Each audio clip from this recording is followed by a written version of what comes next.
Fantastic. So you should be able to record, and then I'll take it back. Great, that's us recording, so thank you for that.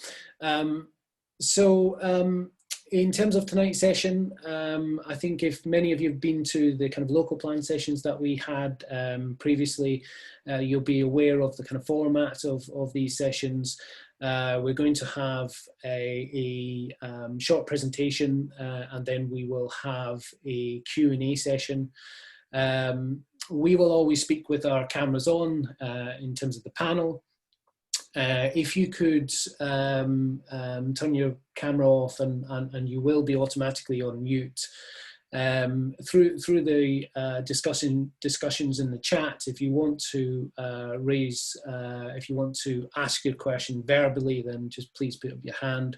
But we have a chat box which is very useful to type in your questions. So please type away through the presentation and when we have the Q&A session. As I said, we've got some slides, so that chat box is available. We will try to answer as many questions as possible.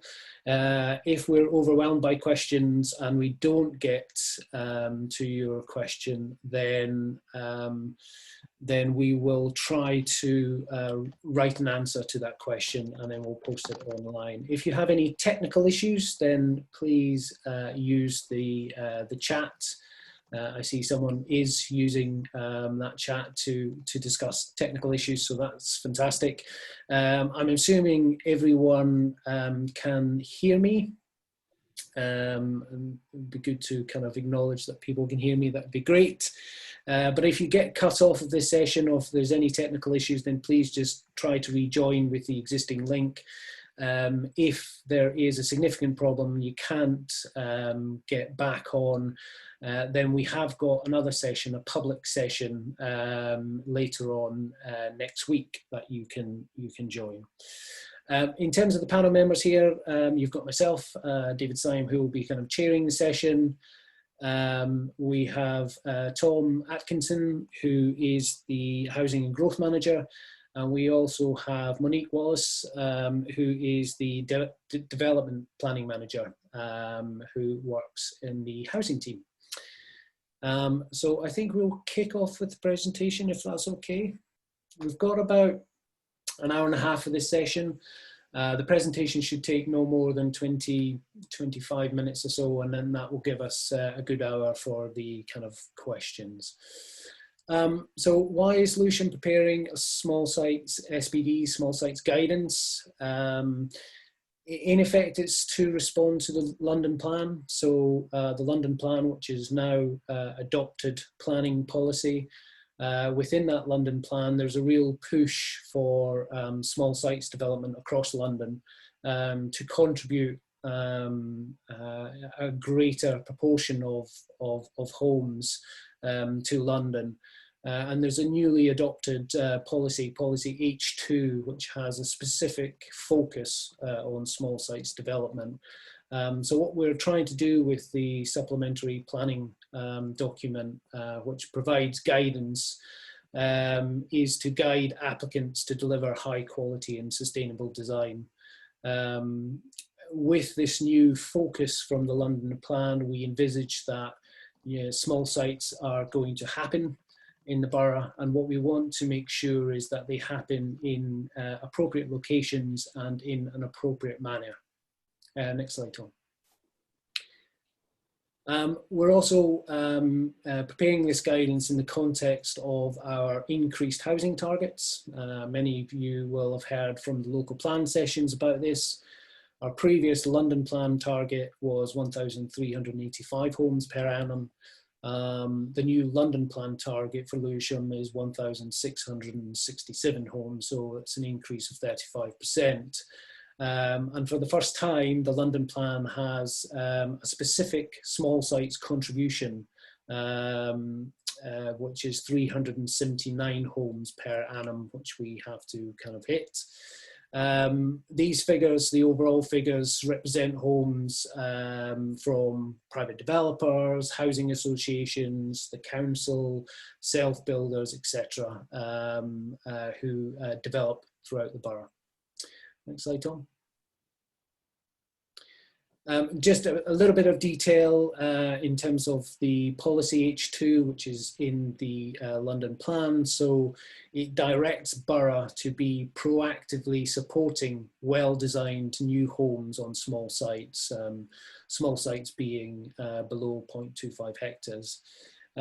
This is through planning decisions, which the planning department deal with, and also plan making, so local plan. And really the objective of this is to significantly increase the contribution of small sites to meeting that kind of London-wide housing needs. It's also to diversify the sources of housing supply to support small and medium-sized house builders, also to support those wishing to bring forward custom self-build and community-led housing, and then clearly, obviously, to achieve those minimum targets that we set out in the previous slide. Next slide, Tom. So what is a small site? Sometimes it's quite hard to envisage, particularly when we're using hectares, which is not a very common measurement. So a small site is development that is equal or less than 0.25 hectares, which is approximately a third of the football pitch, or approximately 8 tennis courts. This just gives you a sort of sense of the scale of kind of development. So everything from that size effectively down the way to, you know, a plot with a single unit on it. Next slide, Tom. So why should we be encouraging the delivery of small sites? Well, I think it's, you know, important to say we're directed to encourage these small sites from the London plan. So, you know, we have got a policy basis which we have to try to hit. But there are also many advantages that we see in encouraging small sites. So, including, you know, obviously trying to deliver the much needed housing that Lewisham needs, to deliver more genuinely affordable homes. And this is an example in Dacre Park South, where new affordable homes has been delivered on a small site of redundant garages, delivered by Lewisham Homes.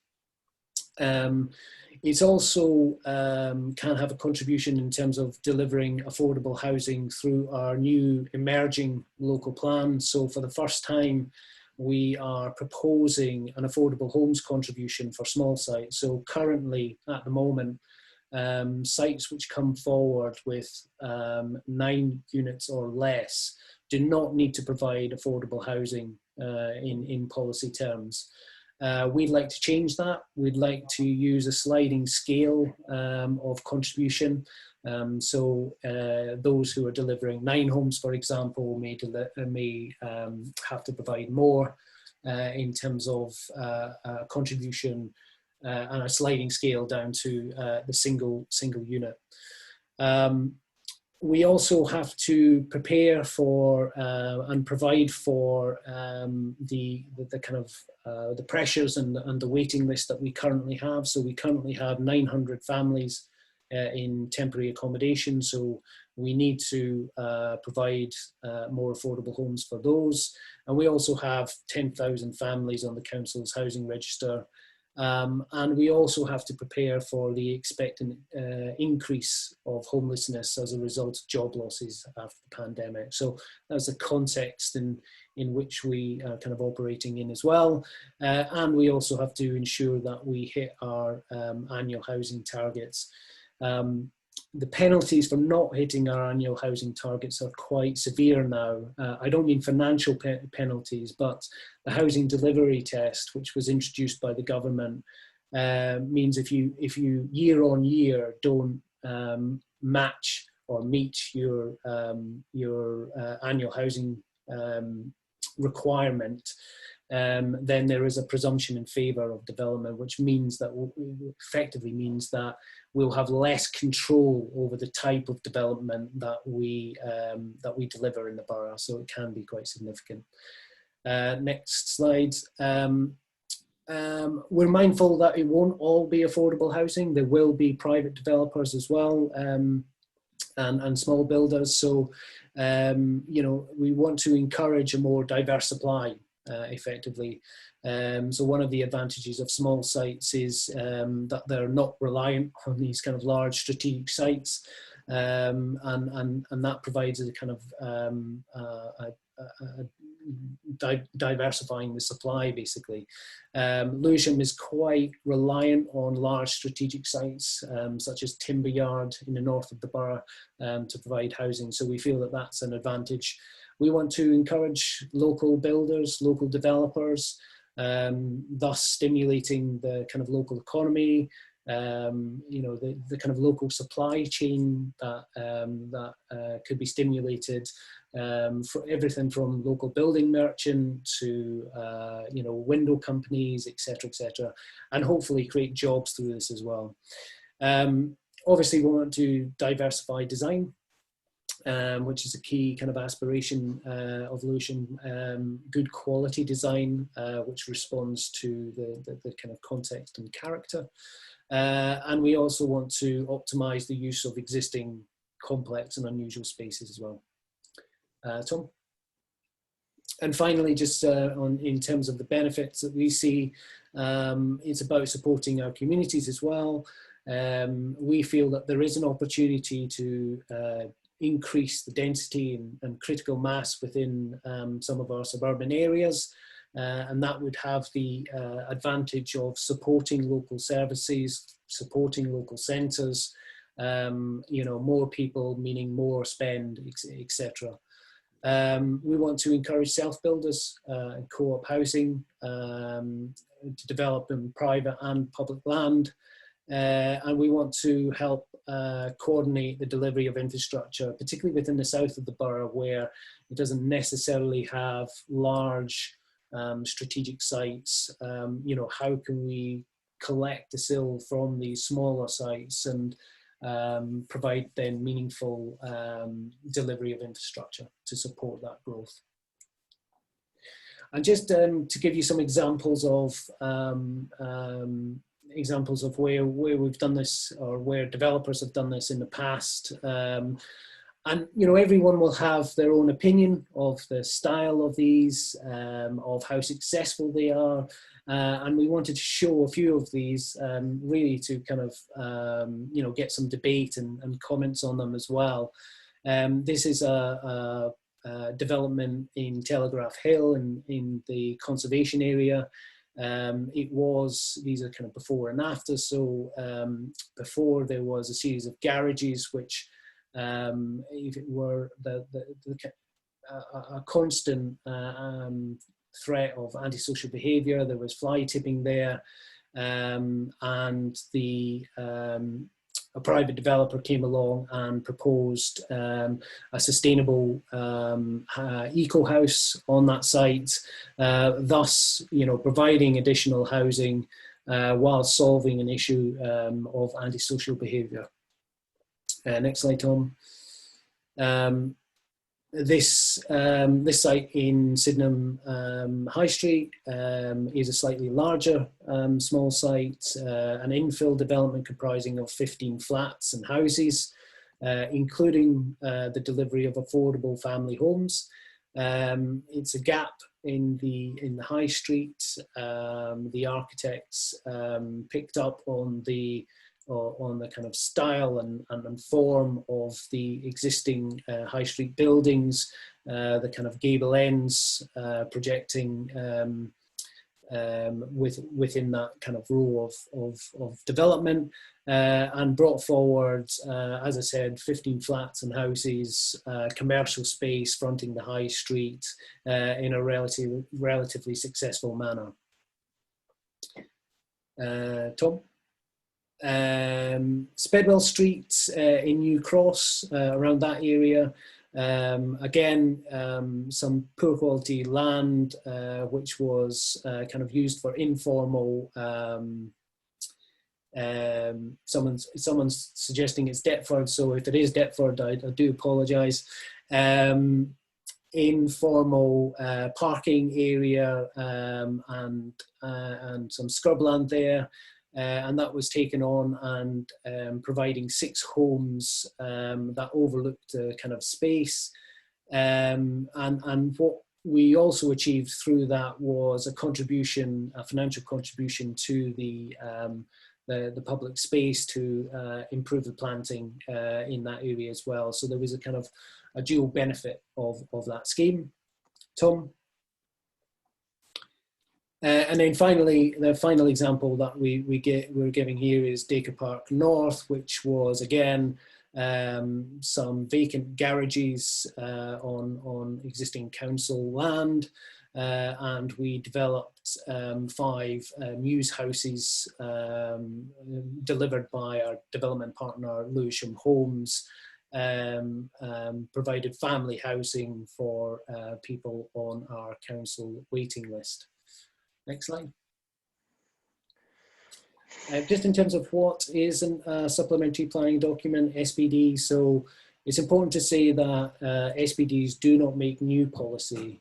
They add further detail to policies in the local plan, so they sit below the kind of local plan level. They are a material consideration, so they are used in the decision-making process of planning applications, but they're not part of the development plan. So this small site SPD, if and when it gets adopted, will be used alongside other relevant policy documents and guidance documents, such as conservation area appraisals, the local plan, for example, in that kind of decision-making process. Tom? Why an SPD? Well, I think there's some benefits in creating and kind of grounding it in an adopted SPD. So hopefully it will speed up the planning process for those delivering on small sites.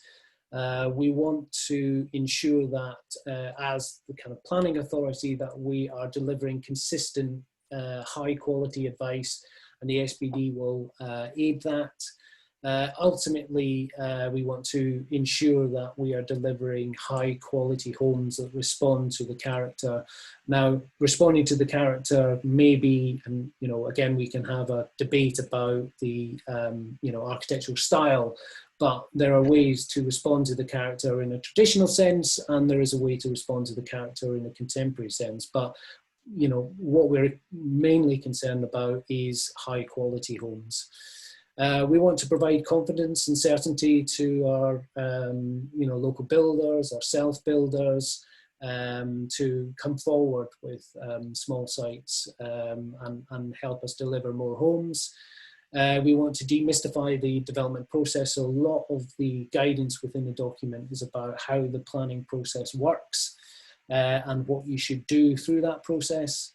And finally, what we want to do is move away from people using permitted development rights, which we cannot control, and move them and nudge them towards planning applications where we can get involved and we can ensure that the result is of high quality. What are we consulting on? So Tom will move on. There are 3 main documents: the vision, the SPD itself, and the appendices. The design guide SPD is the key document that we are consulting on at the moment. The vision talks about the council's aspiration for small sites, but the design guide SPD is the main bulk of the consultation and the document which will be if and when it's adopted, will be used for planning decisions. And then we've got appendices as well, which will just provides additional supporting information, some mapping and research that we had prepared alongside our consultants. In terms of the document, it's split into 3 main sections: guidance, toolkits, and site types. It's important to say that some people who approach the document may have to read the entirety of the document, but that's not the intended way of using this document. The document is used, it is intended to be used as a kind of dipping into certain sections that are relevant for your application and for your site type. So we have some general guidance at the start of the section, which raises some typical issues dealing with trees and landscaping, conservation areas, etc. We have toolkits which cover some design principles, and then we have the site types, which we're hoping that people will be able to identify which type of site their site falls into, and then we've got some specific, very specific guidance around those types. Tom, and then we've just given you some idea of each of the kind of sections. So we've got the guidance section. I won't go through this in a huge amount of detail because I think most people hopefully have looked at the document, but it gives an idea and covers things like the planning policy areas, conservation areas, as I've said, what permitted development is, a development flow chart, which hopefully will be useful to people who may be coming to this afresh. They may be self-builders, they may be cooperative builders who don't necessarily understand the kind of development process. Next slide, Tom.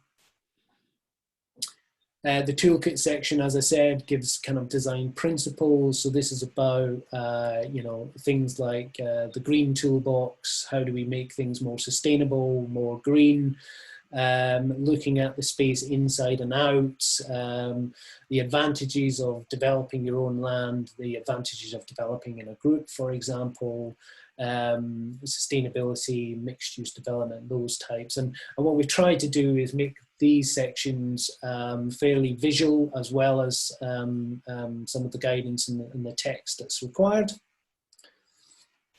Next slide, Tom. And then final section is the kind of site type section. So again, you'll be able to select the site that best matches the site that you're looking at.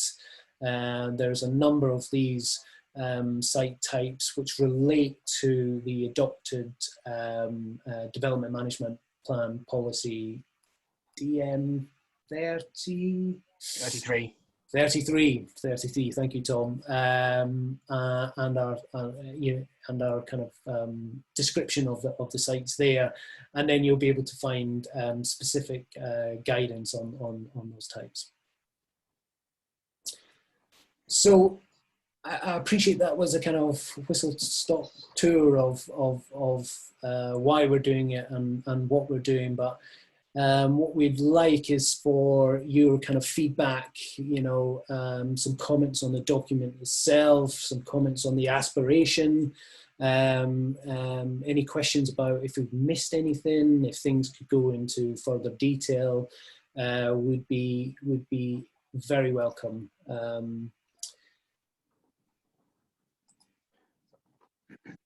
I'll now stop sharing, and then you should be all able to turn your cameras back on. Thank you for allowing that. If not, yeah, fantastic. Sorry for the inconvenience of that. It just makes it easier for the video when recording. Thank you.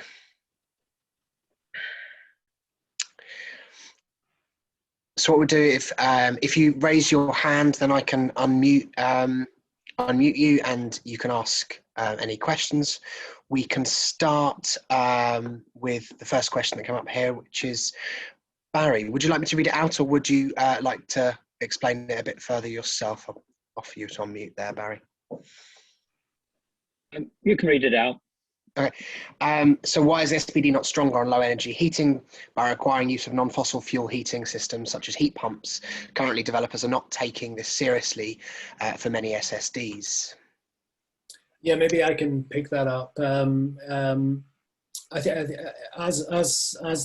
I explained in the presentation, what the SBD can do is limited in terms of new policy. So it has to conform to existing planning policy, and what it does is provide further guidance. At the moment, in terms of the London plan and in terms of our adopted local plan, the low energy heating by requiring the use of non-fossil fuels is not a policy at the moment. We appreciate that it is a serious issue. I think the London plan does go further, the new London plan does go further than the previous London plan in terms of sustainability requirements. Whether it goes far enough is up for debate, but as we have to be in conformity to our adopted local plan and the new London plan, it's difficult for this SBD to push those kind of boundaries beyond what we've said at the moment. Charles, I'm going to unmute you. Your hand is up. Yes, can you hear me? Yes. Yep. Now, this SPD is described as a small sites SPD, but when you look at the section on infill development, vertical intensification, you realise every house pretty much in the borough becomes a small site for the purposes of this SPD, because if the roofs in a terrace of houses are not the same, you can go one story above, including the pitched roofs space. So you can go from 2 stories effectively to 4.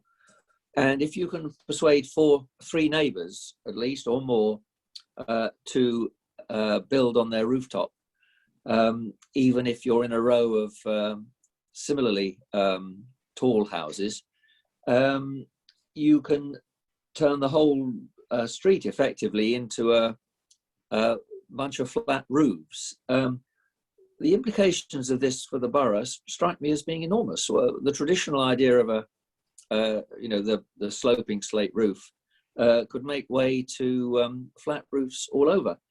And since this can cover any street or any area within 800 meters of a station or a big centre, that covers about 90% of the borough. I mean, you were keen a moment ago to play down the implications of this SPD, saying it doesn't set new policy, but it could have an enormous impact on the look of Lewisham, and not necessarily a positive impact, because, as I say, we lose the traditional look of our streets, and they all become blocky, flat-roofed monstrosities, really. Do you agree with that assessment? David? Thanks, Tom. I think the vertical extension is one which is quite a controversial issue. It is one which the government is kind of pushing through. In fact, it's trying to push through as permitted development, which I think is going to be slightly terrifying. But I think what we're trying to do here is, provide some guidance on those areas where it may be acceptable to increase vertically. I don't think that would take away from having to provide or respond to the character of an area. It's not going to happen in our conservation areas because of the strong character and the protection that they have. So the justification for that type of development would have to be significant. And I hope that should come through in the document. If it doesn't come through strongly in the document, then maybe that's something that we need to take a look at and address.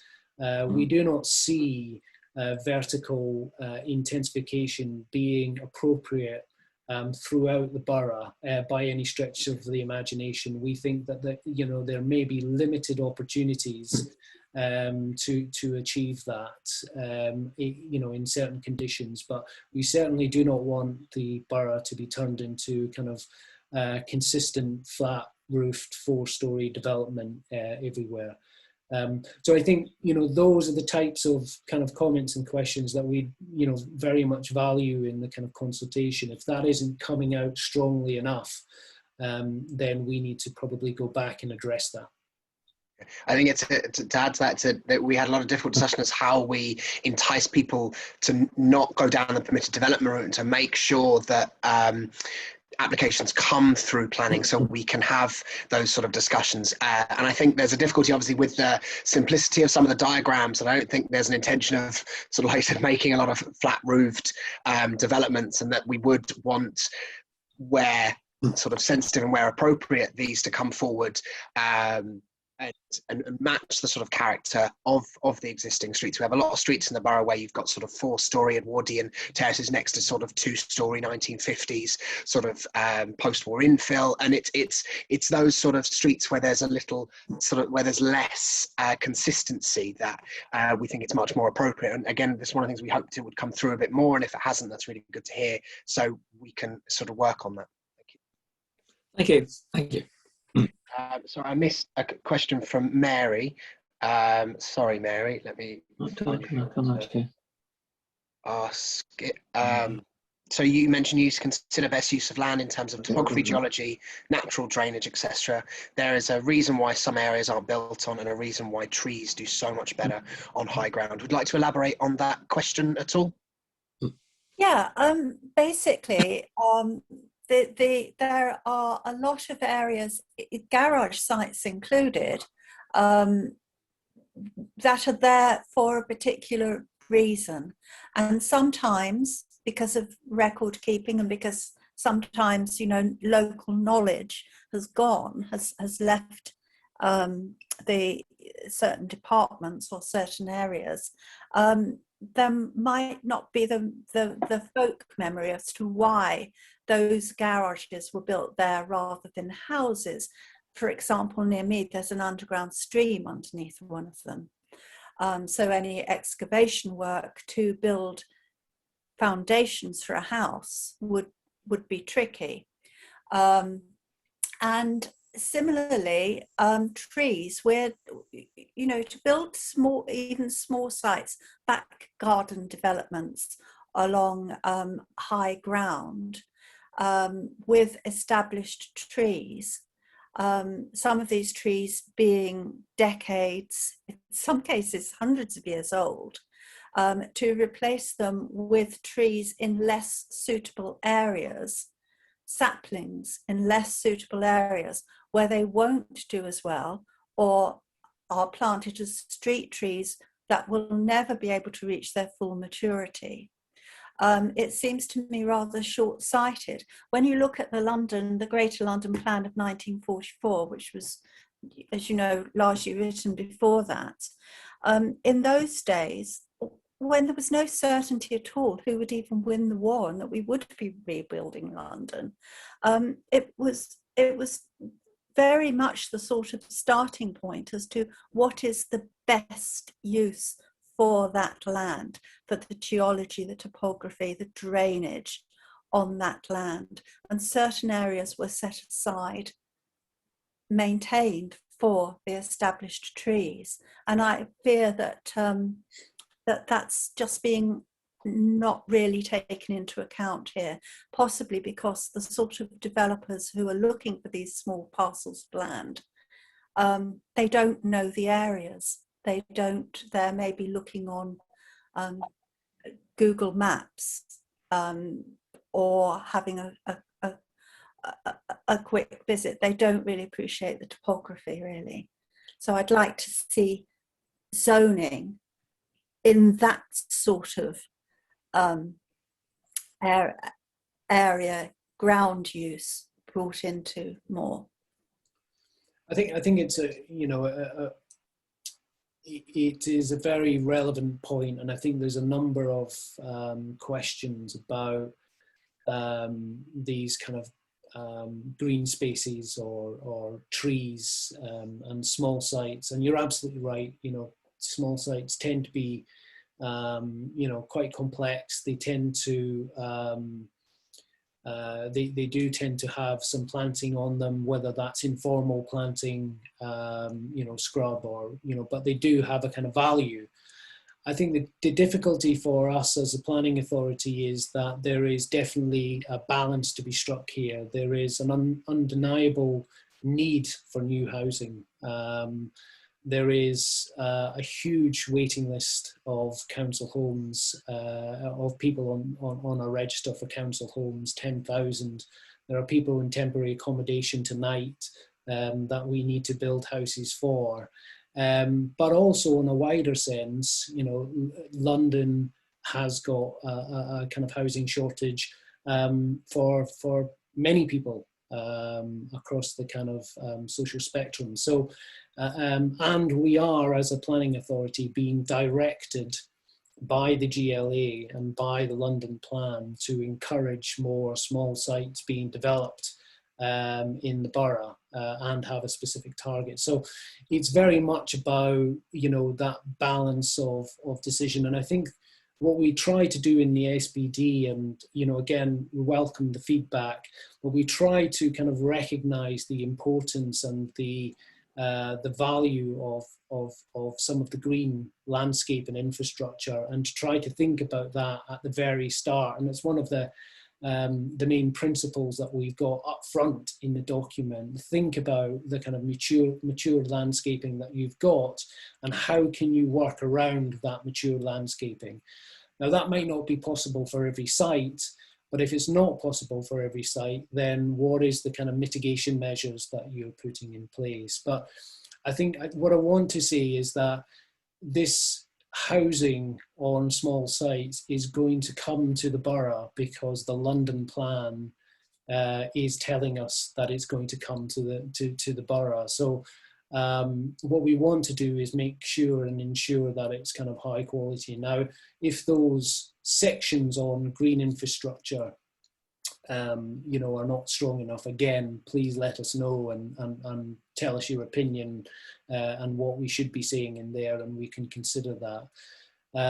In terms of the, you know, the appreciation of the context, the geology and kind of geography, we would expect architects, and we do see a lot of good contextual analysis coming from architects which do consider those aspects. The trick, you know, again, the tricky thing for us is if there is vacant garages that are coming forward for redevelopment, then because land is so scarce in London, we will be encouraging developers, and we'll be encouraging the council to build on those.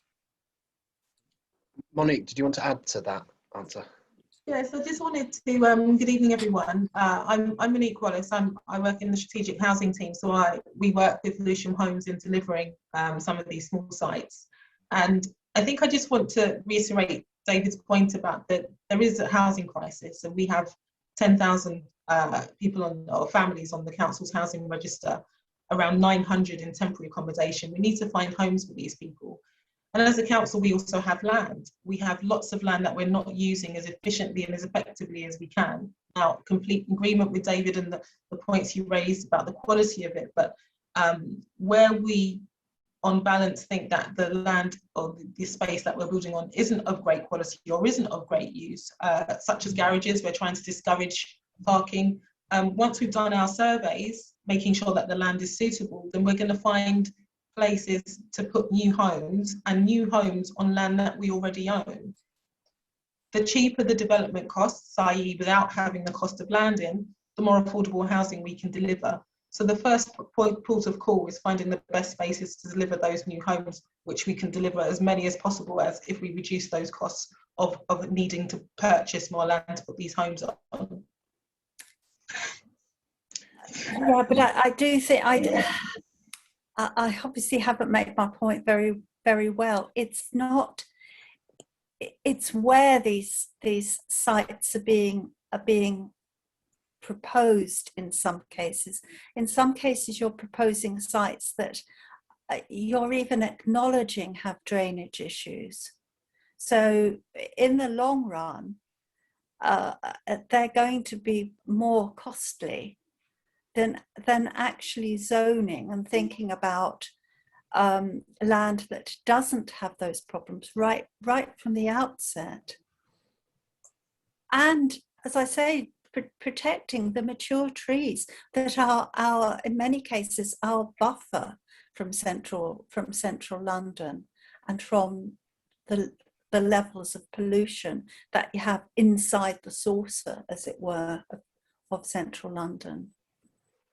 So just in response to the trees point, back to David's point as well, through the planning process, those things are assessed. I'm not saying that all trees are going to be protected, but also that recently this week, the government published further guidance about the retention, the protection of trees and the protection areas and how trees are protected during developments. And again, it's all about on balance. There's no question that trees have significant value. You can see I'm surrounded by them, and they are extremely good for well-being and amenity for existing and proposed people. But I guess the point is spaces will evolve, and part of that might be that, you know, one tree potentially could get lost, but you make sure then you replace that suitably. And you can't replace a mature tree. I completely agree. I see you shaking your head already. But actually, you're going to plant potentially 2 or 3 in its place, and they will grow. But you've got trees and homes. So for us, it's all a balancing act. I don't think anyone disputes that there's a housing shortage. But I just think that I think I've made my point, and I'm obviously not going to succeed in it. So thank you.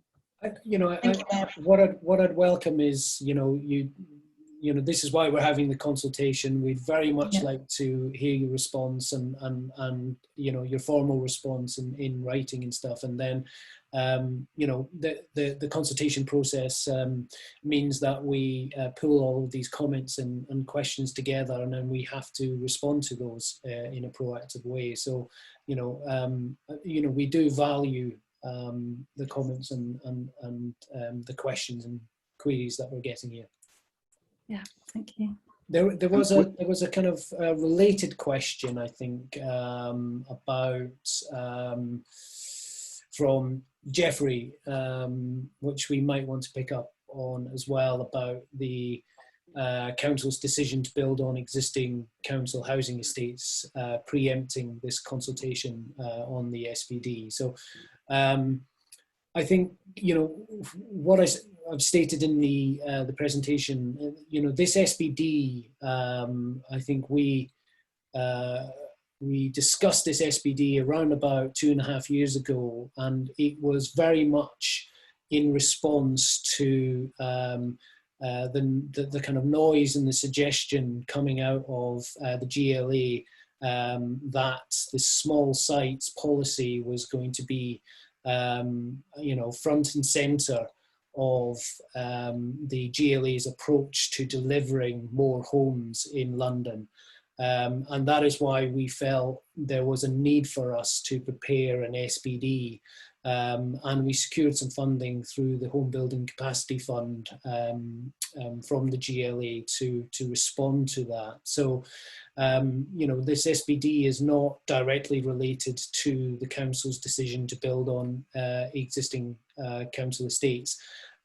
However, we recognise, and I think Mon has been fairly open and transparent, is that if we want to deliver more affordable homes as a council, and if we want to deliver the Mayor's manifesto commitment and the corporate priority of delivering more genuinely affordable homes, then we need to build more genuinely affordable homes on council land.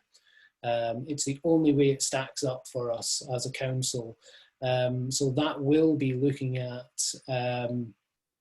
garage sites in council estates. It'll be looking at intensifying council estates. It will be looking at potentially amenity space and how well those kind of amenity spaces are used, the quality of those amenity spaces, and how those amenity spaces are valued by the community. And if there is an opportunity to build council homes and it's high quality design, then Monique is going to be coming to the planning department and asking for planning permission for that. We want to ensure that it's high quality, it responds to the context, and what we're not losing is sort of valued and quality amenity space. So again, it's all about a kind of balancing act, and it's all about that trying to provide affordable homes whilst maintaining our other corporate priorities, such as the climate emergency, which agreed is a very, very important priority for the council as well. So we're continually trying to balance that. One of the things we also try to do in the guidance is sort of recommend, again, it's difficult because we're obviously relating back to existing policy, but recommend for an increase in net biodiversity. So when you are losing perhaps or moving a small patch of grass space or something, then you would increase that in other areas of the site, or the private developer would increase that on other areas of the site, similar to the, we're aiming for them not to lose mature trees and things like that. But this also, the guidance will also hopefully helping, while Lewisham own a lot of the estates in Lewisham, so do other housing associations. And so we've tried to help guide other housing associations to make sure they're developing in the right way, in the way that we would hope that they would bring developments forward in high quality, and sort of helping with the increase and the improvement in those spaces. We've got a hand up from Helena, so you've had your hand up for a while now. I'll ask you on mute so you can ask your question.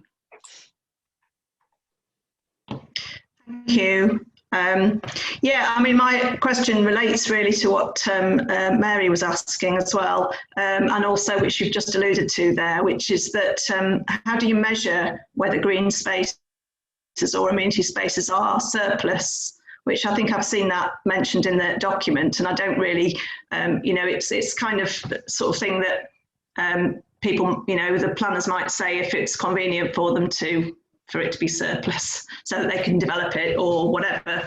I'd like to see some kind of guidance on how you're going to measure that and how you intend to decide. David?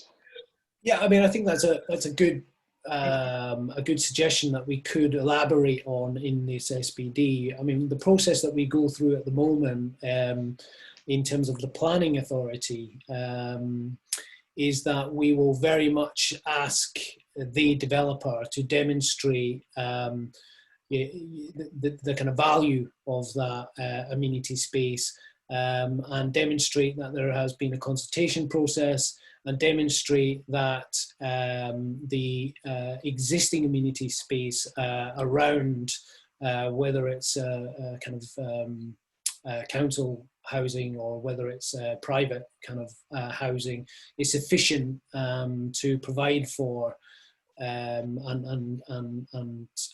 be used by the residents and the new residents. So that is an assessment that takes place currently in the planning department, as well as the kind of the balance of public benefit, which may be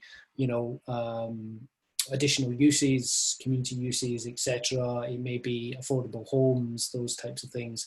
But yeah, that's the assessment that we carry out and take place at the moment. Whether that, I think there would be validity, and actually it would be quite a useful thing maybe to elaborate in the SBD, just so that members of the public and also developers understand what that process is and what we're looking for to make that assessment. I think there's also a question of whether if the amenity space isn't particularly used, it might not be because it's not valued, it may be because it's not being properly maintained by whoever's responsible for maintaining it. I'm thinking about, for example, on Lewisham Homes estates, there's a lot of extra space, which is valued, but it's not particularly used because it's not very well maintained. So things like that need to be taken into account. Agreed, yes. And I think also if we were, talking and discussing kind of losing amenity space, then we'd be asking what the benefit is as well, and what the improvement to existing amenity spaces in terms of planting, play space, those types of things as well. But yeah, maybe that's an area, Tom, that we need to look into a bit more detail. Monique, do you want to respond to that? Well, I was just going to add exactly what David just said in terms of applications generally, but for council applications on council land, and the point you just made about some of the land not being maintained very well. So we also carry out a Section 105 consultation exercise, which is the council saying to residents, we intend to do this with this space, can we have your comments please? And that we have to go through that process before we decide what we're going to do with it. And that's part of what feeds into understanding how or why or when the space is used. Okay. Tom, there's a question from Jonathan, which was 4 minutes past 6 in the chat. So, Jonathan, where are you? There you are. I've unmuted you, Jonathan. If you want to elaborate, I can read it out. Delivering quality on constrained sites is much more difficult than on larger sites, and also there are none of the economies of scale. How is this being factored into the aspirations for affordable housing on small sites, and how can quality be assured when, in my experience, there are already inadequate resources for properly assessing design detail within the planning department? Oh, sorry about that. Yeah. Can you hear me? Okay. Yes. Yeah. So sorry, there's 2 questions there really, which is a bit cheeky, but to perhaps concentrate on the first one, just from my own experience, building a house in Lewisham on a very complicated and constrained site. And we all know that to make that work often requires a lot more effort, a lot more ingenuity, and quite often a lot more money per square foot, per square metre, than larger blocks where there is an economy of scale, and usually there's a bit more room for manoeuvre. How is that to be factored into an aspiration for bringing affordable housing on through the small sites mechanism? Yeah, so maybe I can pick that up. What we'll be looking at is a sort of sliding scale of contribution to affordable housing.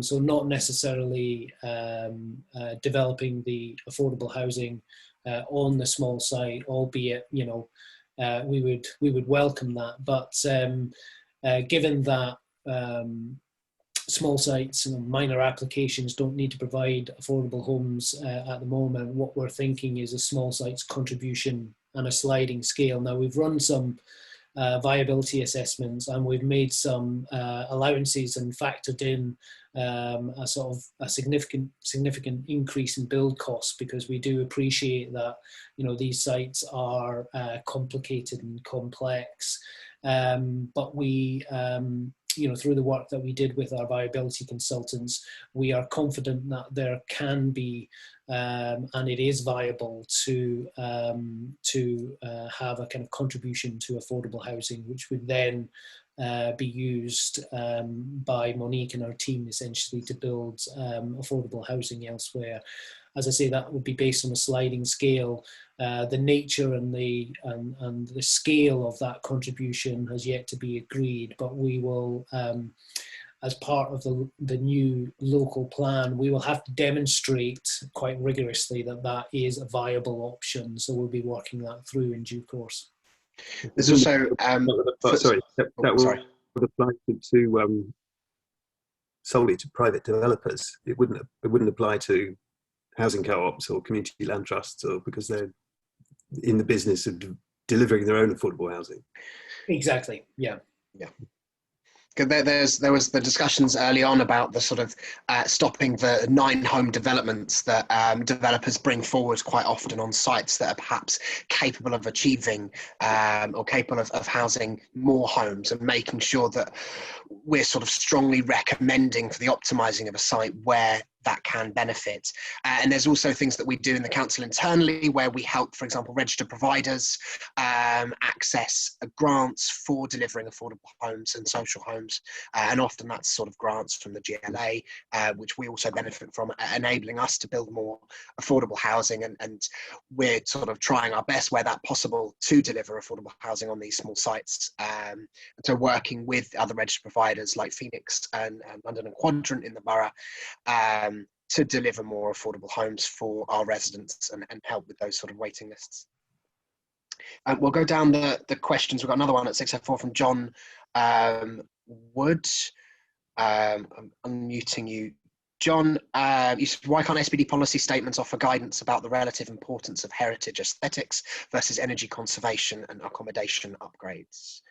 Thank David? you. Yes, I'm representing the St John's Society this evening, and this is a conservation area. So my question really is in that context. And I obviously you point out that there are limits to what you can pronounce upon.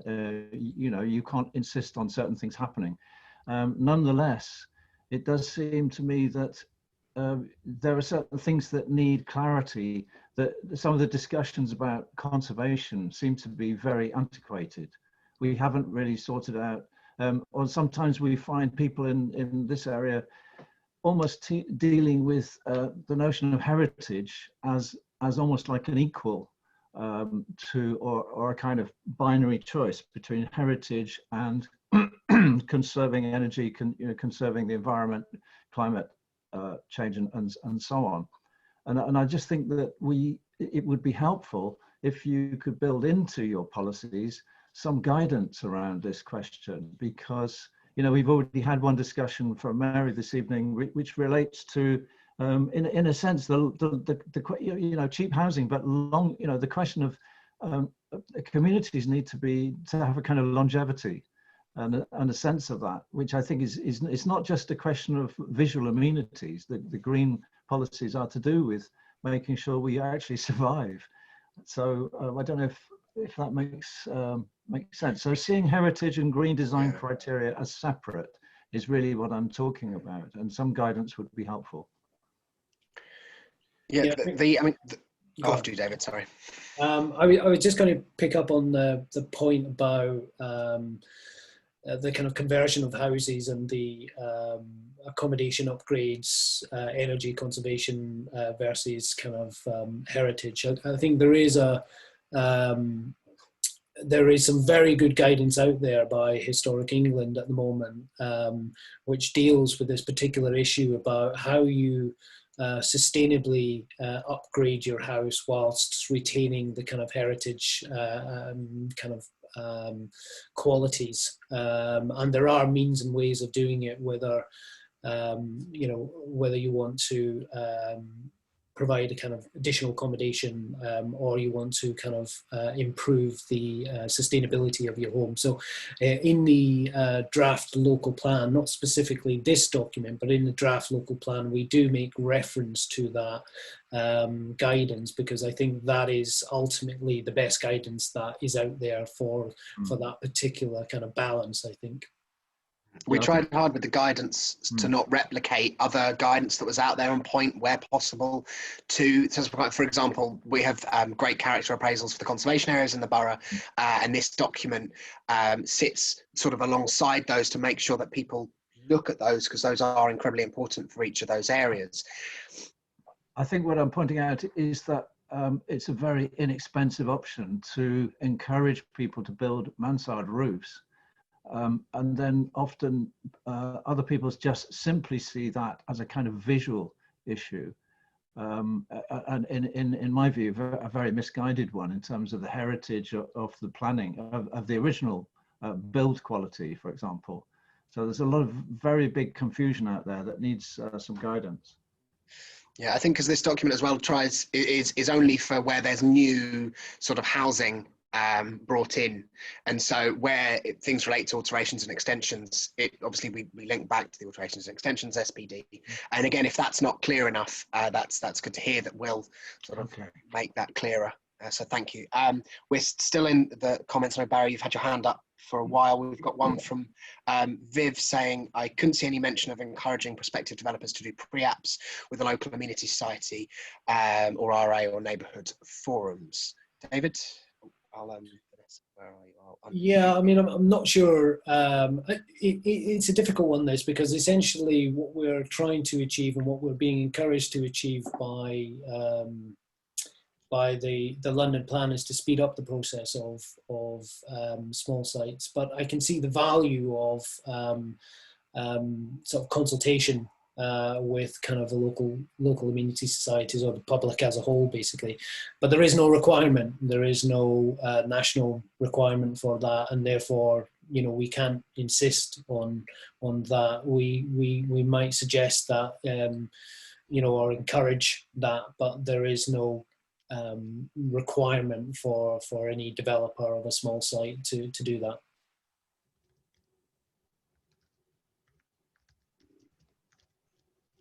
And your second question, Viv, how many small sites have come forward in the call for sites, and how many small sites has HLBL identified?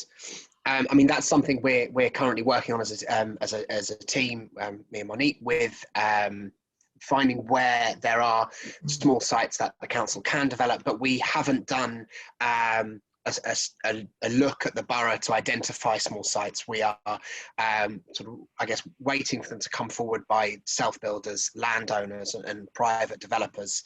And we're hoping that this guidance in the right way entices those people that aren't the sort of big house builders looking to come in, make profit and leave, that are people who are based in the borough, want to stay in the borough and create sort of good, wholesome developments within the borough. I don't know if Monique, if you want to add to that at all. To be fair, just to reiterate what you said, the point of the SPD is to encourage people to come forward who typically wouldn't have had the confidence to or didn't know that their site may be considered as a small site. We just want them to speak to us, as into the planning department and the council. And if it's not the appropriate opportunity, then we'll tell them why. But hopefully the principles that are set out in the SPD will give them the confidence to say, actually, this looks like it could be a great small site. I'll then prepare a pre-application. I'll speak to the council to see if I can deliver this. That's the intention of it. As Tom said as well, we are actually going through a review of the council's assets. We have an obligation to do that, to see that we could use them in the most effective and efficient way. And we are collating. It's a long process, as you can imagine. We have lots of different sizes of assets and different levels of complications, different associations, different uses. And we are going through that very slowly and trying to pick out the sites which we think may be appropriate. But that's something that's going to be continually ongoing. Yeah, and to answer the question by Vanessa, how much land has the council sold since last week? There's a political sort of blanket ban on the sale of council land for appropriate reasons. Then that's something that, like I said, is coming into the asset review at the moment. The council has included a lot of sort of debt thanks to COVID and sort of loss of incomes, as well as outlay of lots of different services over the last year. And so this is something that's sort of ongoing, but this isn't really covered in the SPD and is something that you can go and ask your local councillor about in more detail. Next question from Nick Patton. Does the council have the resources to protect trees outside conservation areas where it struggles to do so in the conservation areas? David? I mean, in terms of dealing with planning applications, we do. So in terms of planning applications, we obviously kind of then can review the applications, review the kind of the suggestions of any kind of tree removal, etc. If a private individual wants to cut down his tree in his back garden outside a conservation area, we have no power whatsoever. And in fact, we actually struggle to protect trees in conservation areas, in the back gardens, if they are not viewed by public. So if they cannot be seen by the public realm, then we have very little power to stop individuals cutting down trees. We use a kind of a tempo assessment to try to TPO trees, which basically is a kind of criteria-based scoring sheet. One of the top scores is can the tree be seen, and is it visible from the public realm? If it's not visible from the public realm, then we have no grounds to TPO it, unfortunately, at the moment. So we do struggle, I have to say, and we have to confess, and you know, other boroughs struggle with this as well. We have one tree officer in the planning department, Valerie, who does her very, very best to try to keep on top of things, but you know, in my view, it's not enough. But we are where we are in terms of resources. We had a number of conversations with Valerie and the consultants who were drawing up this document to try our best where we can to make sure that sort of we emphasize how important trees are to the local character of the local areas where developments happen. Barry, sorry you've had your hand up for so long. I'll offer you to unmute and you can read out or re-emphasize your question. I think I've just unmuted you. Okay. A quick one. I welcome your statement on biodiversity and the, as it were, 40% rule. But if I could take an example of where you have a detached house which is knocked down to be replaced by, say, a set of townhouses or flats, some of these have quite long gardens, and therefore the 40% rule could well incur erosion of garden space. And where you've got a number of these sites, then you get a cumulative impact on that. And I think clearer guidance on the footprint of the new development in relation to the footprint of the previous house would be helpful to actually clarify just how far developers can go, because certainly in our area we have seen them pushing the limits on this, and slowly you find that the character and nature of the area is reduced in terms of its green space. Thank you, Barry. David? I mean, it seems like a useful comment that we probably take away and have a look at, and you know, I particularly thought you know, responding to the previous footprint might be something that we want to consider, Tom, in the kind of guidance, and sort of just review that 40% rule to see. Yeah. Could I just add that in the design and access statements, it seems to me rare that you find a statement of what the actual footprint is of the current property, including sort of drives and garages, etc., and then a comparison of the footprint of the proposed development. And I think that would be quite helpful in assessing these proposals.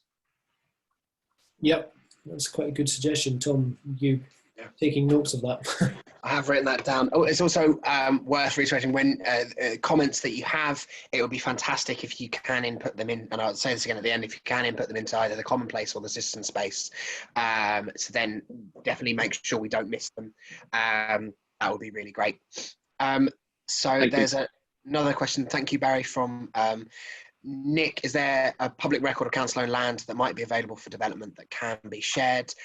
We have the Brownfield Land Register, which is publicly available, and we're working alongside the work on our assets.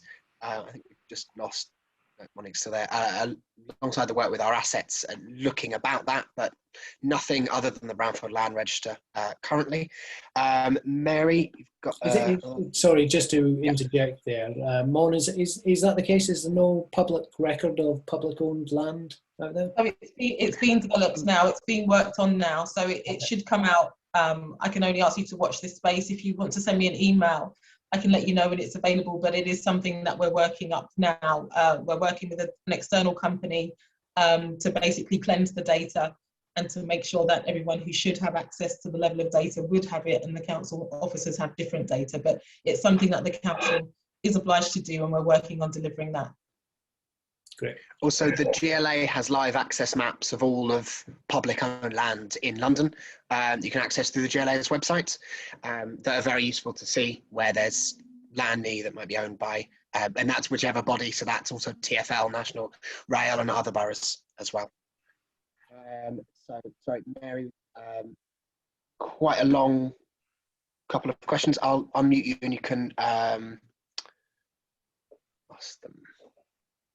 Mary? Is that right? Yeah, sorry, comments rather than questions. I think I didn't. Okay. I don't want. I realise I've already asked quite a long question, so I don't want to sort of get in the way of other people having their say. Really. Thank you, Mary. Sorry, it's hard to read as well at the same time. So there's a question from Ralph White. Ralph, you've said, following Barry's comment above, can you be more explicit about the impact on gardened backland development, which in our conservation area is always a threat? David?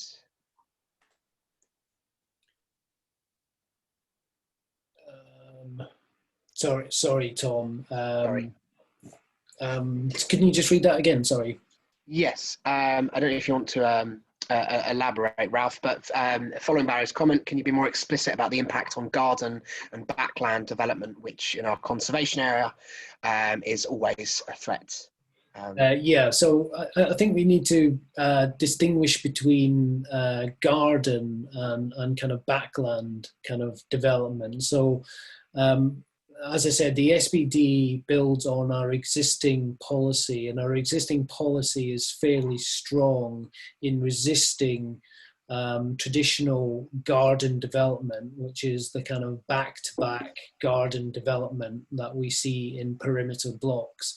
So this SBD is not encouraging people to develop on back-to-back perimeter block gardens, and hopefully that's kind of clear.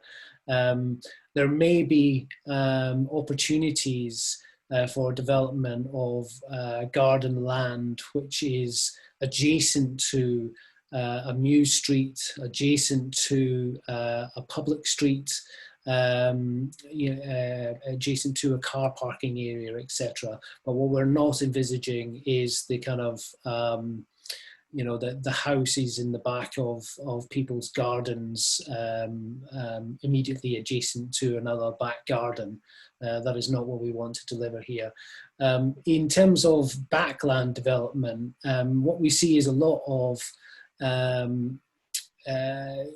sort of redundant kind of backland sheds, backland garage sites, and sometimes old kind of employment sites which are no longer required essentially, and these come forward. As long as the developer can demonstrate that there is no demand for that space, then we would be welcome to kind of redevelopment. In some instances, we insist on the replacement of any loss of employment space as commercial floor space, essentially, with residential above. But in other cases, if they can demonstrate that it hasn't been occupied for, I think it's more than 3 years and it's been marketed and stuff, then it meets the threshold to just be kind of residential. In terms of in our conservation areas, which is always a threat, I mean, I would challenge that, and I don't see development as a threat in any way. London has changed and evolved and developed through its centuries, and will continue to do so. So as long as the development is high quality and is responsive to its character and its context, then I think we should be approving it as a planning department. Other people may have different opinions, but that is my view, that London is a continual growing city that's always developed and intensified, and this is just the next stage of that process. Thank you very much. There's some connected comments or questions to that from both Vanessa and Viv. Vanessa, you're already unmuted, I believe. So would you like to add anything to that at all? Only that when I look at the document in the infill section of the development of the guide, there's lots. All the sites appear to be houses with gardens. I mean, I may be looking at it wrongly, but that's what it looks like. And in one of the diagrams on page 149, it looks like you're suggesting that a group of neighbours could all get together. I mean, maybe I'm looking at this wrong.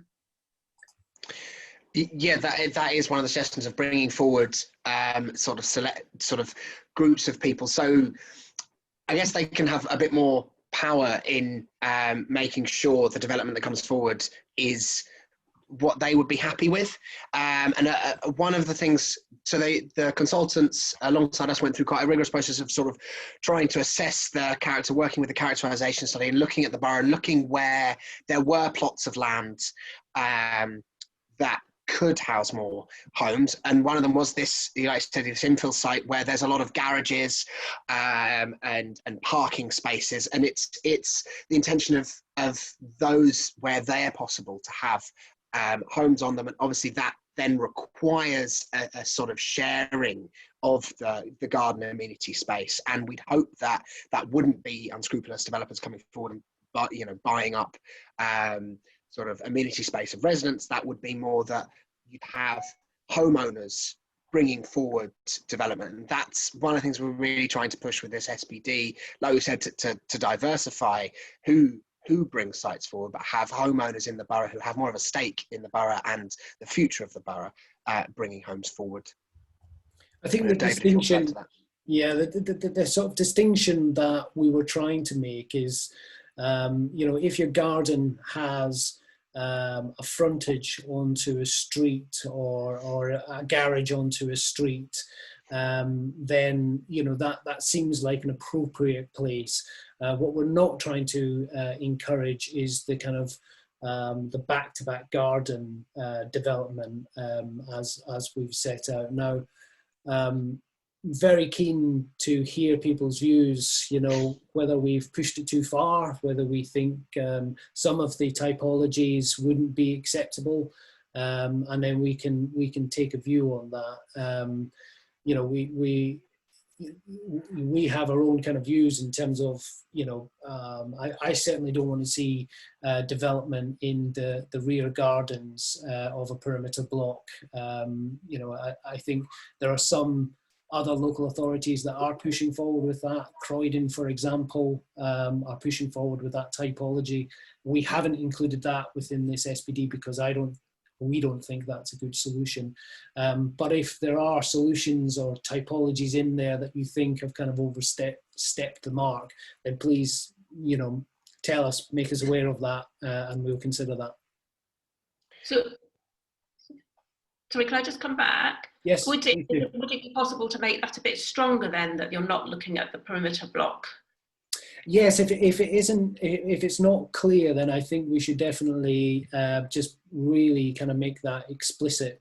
No, because we've had quite a few comments from members about it. Okay, yeah, no, definitely. We might even just show a little diagram and put a cross through it and, make it very explicit. Good, thank you. Wonderful. Thank you, Vanessa. Viv, I know you said you had difficulties. I don't know if you're here with us now. I'll just ask you to unmute. Do you want to add anything to that? I know your comment was of a similar topic.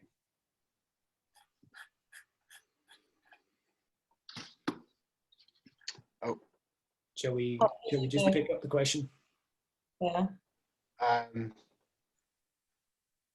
Yeah, it's a I think so. You've lost your sound. So Viv's lost sound. So Viv had a long comment, said I generally support the principle of the SPD to provide design and vision type guidance. I support, where's that coming from? Oh, there we go. I support the idea of utilising redundant garages, weird odd corners of housing estates, etc. But the big issue for conservation areas is always going to be garden grabbing, which David has covered, especially the ideas of building on the secondary street frontage by taking the back gardens of the houses on the primary street and developing the new mews on the back lane, which is actually reducing all the gardens. In many conservation areas, part of their appraisal is their longer tree-filled gardens. David? Yes, I think if I'm reading that rightly, is about the introduction of a mews street at the back of the garden, which we're not suggesting through this process. If the comment is about whether or not it's appropriate to build on an existing mews street, which may mean a kind of garage or a bit of garden is lost, I think there's a kind of debate there, and I think we have the conservation area appraisals, which are quite strong in that regard. And I think there would be a kind of assessment about what is the quality of that mews street. Would it be beneficial to have more development on that mews street? Could it provide surveillance and overlooking in that mews street? Or does it erode the kind of character of that mews street? So it's a bit difficult when it comes to conservation areas with existing mews streets, but we're certainly not advocating buying up everyone's garden and then ploughing a road through the back of their gardens to create new mews streets. That's not what we're suggesting here. And again, maybe we do need a section where we just talk about things that we're not suggesting in a way, just to be clear about that. Yeah, I think to add to that, one of the things, obviously the guidance is aimed to give guidance to the whole borough, and obviously the borough has an incredibly varied selection of sort of typologies and types, from the sort of more historic areas and conservation areas in the north to the interwar period estates in the south, and a lot of the other mews streets in the borough where there are sort of large swathes of garage and shed development are accessed by a street, and it's trying to utilize those. And also there's the fears of having sort of beds and sheds.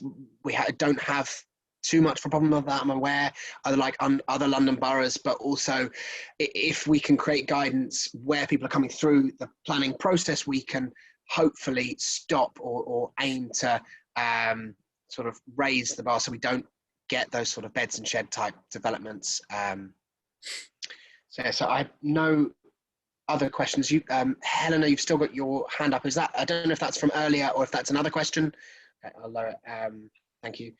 So is there any other question? I know, Viv, I'm sorry you lost your sound. Again, the recording will come out so you can hear David's response to that. We've got 4 more minutes. I don't know if anyone else has any other questions. If you just put your hands up, if it's quicker than typing.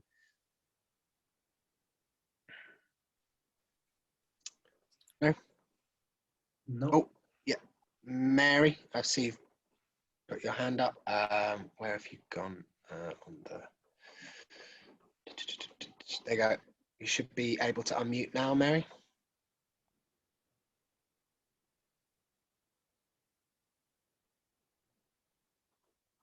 Is it? Sorry, clicking on the wrong thing. No, briefly, and I did put this in the chat. Just please don't underestimate the local knowledge of the amenity societies and other voluntary groups, and that local knowledge and willingness that there is to help. We really, we used to get together every couple of months with the Amenity Societies panel. We need, I feel, to have something like that again, really, and also to be able to help if there are particular projects like, doing new conservation area appraisals or tree assessments. We can help. I'm sure to speak to everybody, but I mean, there's a lot of willingness out there, but what I have found is it's quite hard now. It's almost, with certain aspects of the council, it's confrontational from the beginning. We don't need to be confrontational. We genuinely want the best for our communities, and we all care about the housing shortage. We wouldn't be involved in the sort of groups that we are if we didn't care about our communities. And I fully appreciate that, and I think we do. We value the time and the effort that you guys put in. We certainly don't mean to be confrontational, and I hope I don't come across as kind of confrontational. But I think there's a difficulty in the council, and I think we can only be honest that we are moving, and most planning services are exactly the same. We are moving to more of a kind of a self-service kind of approach with subsequent cuts to budgets, etc. And what that means is that the interaction between the planning department and groups such as the amenity societies have been disconnected, and that's unfortunate, I think, but it's the way that we have to respond basically to the kind of resources that we have. And I know that the amenity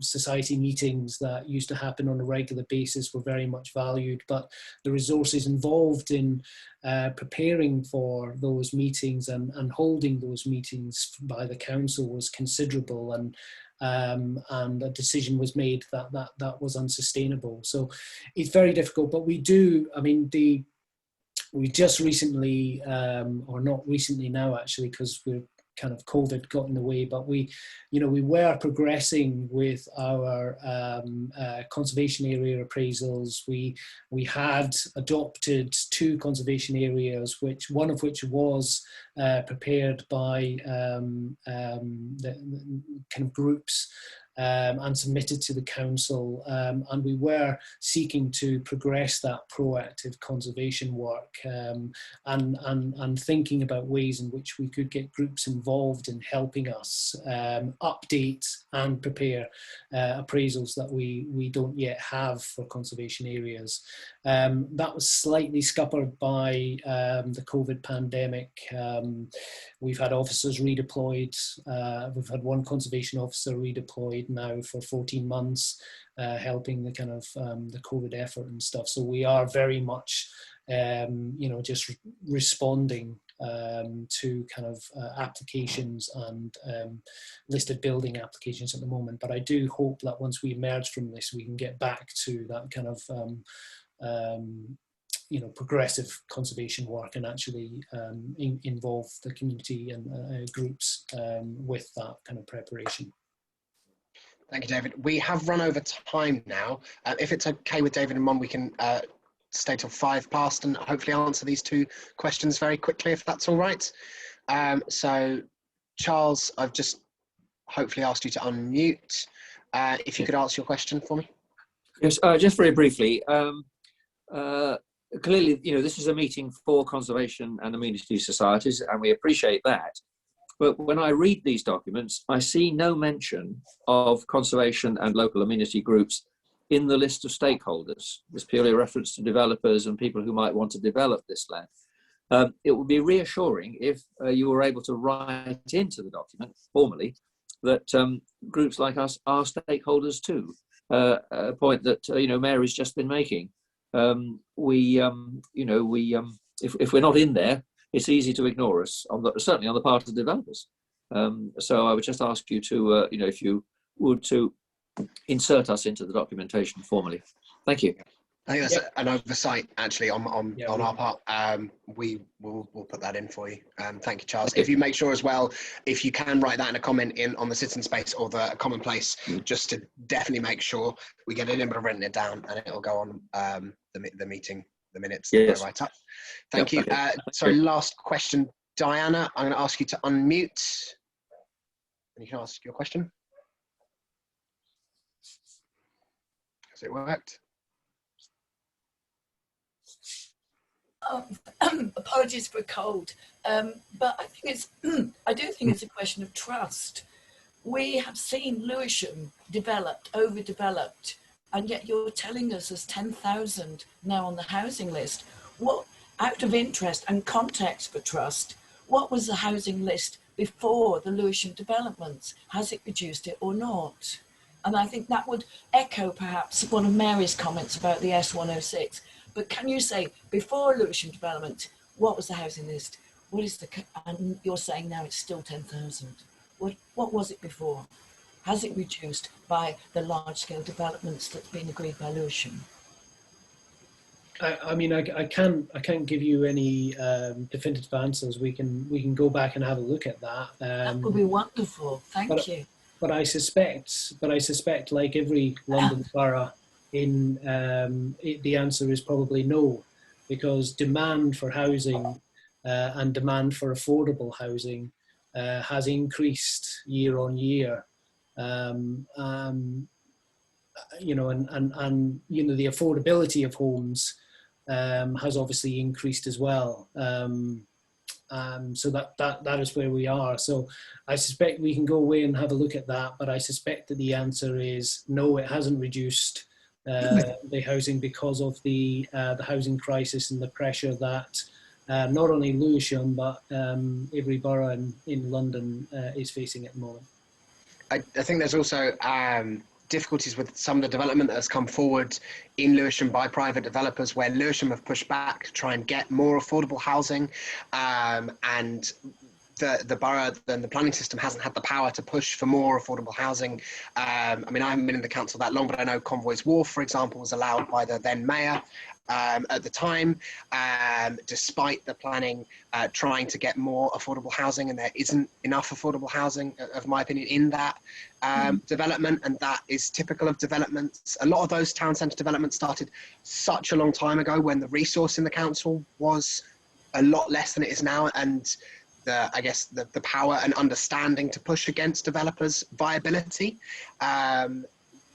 just wasn't there. We now have a much better sort of departments to push back against large-scale developers, to ask them to question their viability assumptions, where a lot of, so just sorry to elaborate on that, when an application comes forward and proposes less than the allowed amount of affordable, I mean, I'm sure you're all aware of this, the amount of affordable housing that is put forward to a viability test, and if the developer can then prove that the viability for the project isn't there with the requirement of affordable housing, that is then allowed to be lowered against the sort of planning preference to that. And so that's what's happened on a lot of those, and obviously that times in with, you know, a couple economic downturns, and so I think it's very difficult to look at how the lists have increased, but we always have a significant amount of families on our list due to the increase in sort of house prices in the capital,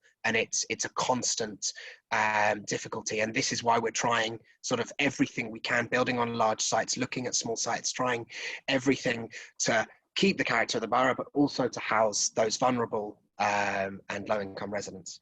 We have run over time, and I'm sorry for that. I'd like to thank everyone very much for your time and your care in looking at this and giving us comment and questioning us on this. It's really helpful, and again implore you to, if you have written up notes, if you have written up other comments, to either email them to us or put them on the Commonplace or the Citizen Space. We will then review each of those and respond to each of those after the consultation has completed. Before we will look and read and digest every comment that we've received and reply to those, and make it clear where we have made adjustments, and then we will ask the consultants to make those adjustments on the document before it goes to Mayor and Cabinet for approval for adoption. So hopefully you will see where we have addressed your comments from today. But again, thank you ever so much for your time. Thank you very much. I'll end the meeting now.